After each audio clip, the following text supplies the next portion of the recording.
Pada masa demokrasi terpimpin 1959 sampai 1965, Indonesia mengalami perubahan politik yang signifikan.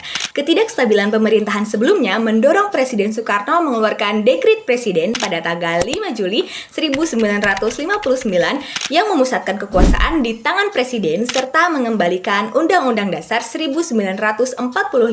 Akibatnya, peran lembaga perwakilan rakyat melemah dan arah kebijakan politik ditentukan secara terpusat.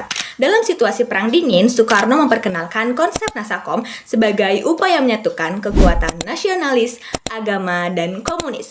Kebijakan ini membuka ruang bagi berkembangnya pengaruh PKI dalam pemerintahan dan menimbulkan ketegangan politik di dalam negeri, yang menunjukkan kuatnya pengaruh konflik global Perang Dingin terhadap politik Indonesia. Perekonomian Indonesia menganut sistem etatisme atau ekonomi komando, yaitu seluruh kegiatan ekonomi dikendalikan oleh pemerintah. Sistem ini menghambat pertumbuhan ekonomi dan menyebabkan defisit keuangan negara akibat pengeluaran yang meningkat sementara pemasukan yang stagnan.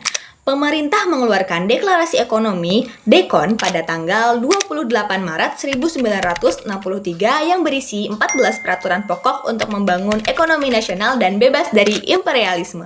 Dalam pelaksanaannya, DEKON tidak berhasil. Ekonomi yang mengalami stagnasi dan inflasi yang sangat tinggi pada tahun 1961 sampai 1962. Upaya mengatasi inflasi dilakukan melalui devaluasi rupiah, Penpres nomor 27 tahun 1965, namun kebijakan ini gagal. Pada periode 1959 hingga 1965, pengaruh sosial Indonesia di kancah Perang Dingin memuncak melalui keberanian Presiden Soekarno memobilisasi massa di bawah ideologi Nasakom untuk melawan dominasi kekuatan Barat. Indonesia berhasil menjadi pemimpin moral bagi negara-negara berkembang dengan mempelopori gerakan non-blok serta menggelar ajang tandingan dunia seperti Ganevo. Peristiwa kunci seperti keberhasilan pembebasan Irian Barat dan penyelenggaraan Asian Games pada tahun 1962 menjadi bukti nyata kekuatan sosial dan infrastruktur bangsa yang membangkitkan kebanggaan nasional secara masif. Assalamualaikum warahmatullahi wabarakatuh. Perkenalkan, nama saya Alena dari kelas 11 DKP 1. Nah, di sini saya akan menjelaskan tentang pemimpin-pemimpin dan negara-negara yang terlibat dalam materi Indonesia pada masa Perang Dingin periode 1959 hingga 1969. Nah, di sini tuh negara yang pertama kali terlibat itu adalah Indonesia, yaitu sebagai tuan rumah. Nah, yang pertama itu ada pemimpin I.R. Soekarno, yaitu sebagai presiden sekaligus pemimpin besar revolusi. Beliau ini adalah pencetus ajaran Nasakom dan Poros Jakarta Peking. Nah, lalu yang kedua itu ada I.R. Juanda Kartawijaya, yaitu sebagai menteri pertama yang berperan penting dalam stabilitas pemerintahan pada masa awal demokrasi terpimpin. Nah, lalu yang ketiga itu ada Dr. Subandrio, yaitu sebagai Menteri Luar Negeri yang berperan aktif dalam diplomasi internasional dan konfrontasi.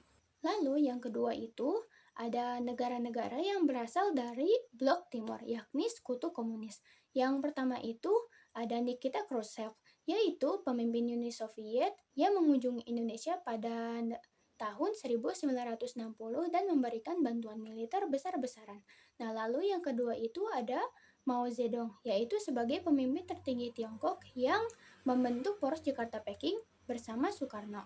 Nah, lalu yang ketiga itu ada Zhou Enlai, yaitu sebagai Perdana Menteri Tiongkok yang menjalin hubungan diplomatik erat dengan Indonesia. Nah, lalu yang ketiga itu ada negara-negara yang berasal dari blok barat, yakni sekutu kapitalis. Nah, yang pertama itu ada Dwight D. Eisenhower, yaitu sebagai Presiden Amerika Serikat pada masa awal demokrasi terpimpin yang sempat mendukung pemberontakan regional di Indonesia. Nah, lalu yang kedua itu ada Harold Macmillan, yaitu sebagai Perdana Menteri Inggris yang mendukung pembentukan Federasi Malaysia yang menjadi pemicu konfrontasi. Nah, lalu yang ketiga itu ada Ratu Juliana dan PM Jan de Kooi. Mereka ini tuh adalah orang-orang Belanda yang terlibat konflik panjang dengan Indonesia mengenai sengketa Irian Barat.